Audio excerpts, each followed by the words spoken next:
अकोल्यातल्या उच्चभ्रू वस्तीत सुरू असलेल्या वेश्या व्यवसायाचा खदान पोलिसांनी पर्दाफाश केला आहे। यात पोलिसांनी 5 तरुणांना ताब्यात घेतला आहे, तर 3 तरुण आणि 2 महिलांची सुटका केली आहे। अकोल्यातल्या गौरक्षण रस्त्यावरील कीर्तीनगरात हा वेश्या व्यवसाय सुरू होता।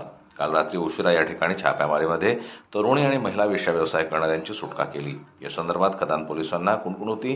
दरम्यान पोलिसांनी छापा टाकून जागा मालकासह तरुणींकडून वेश्या व्यवसाय चालवणाऱ्या 2 महिलांवर आणि ग्राहकांवर कारवाई केली। आर्थिक फायद्याकरिता 2 महिला व 1 पुरुष त्या ठिकाणी कुंटणखाना चालवत होते। अशा माहितीवरून आम्ही त्या ठिकाणी पंटर पाठवला।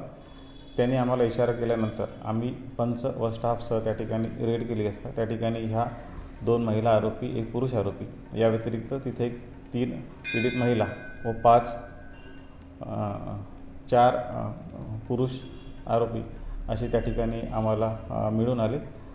त्यांच्या ताब्यातून त्या ठिकाणाहून घटनास्थळावरून जवळपास अनेक आक्षेपार्ह साहित्य त्या ठिकाणी आम्हाला मिळालेलं आहे आणि इतर नगदी, मोबाईल्स व वाहन असे आम्ही 2,86,000 रुपयाचा मुद्देमालसुद्धा आम्ही त्या ठिकाणाहून जप्त केलेले आहे।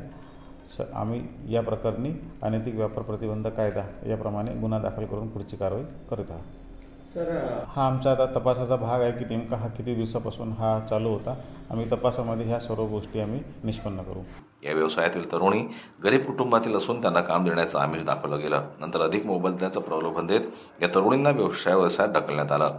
आर्थिकदृष्ट्या कमकुवत असल्याचा गैरफायदा घेत हा व्यवसाय चालवला जात असल्याचं पोलीस तपासात समोर आलंय। मात्र या प्रकारामुळे परिसरात एकच खळबळ उडाली आहे। जन्मताई न्यूज करता संजय गोमक यांची रिपोर्ट, अकोल्याहून।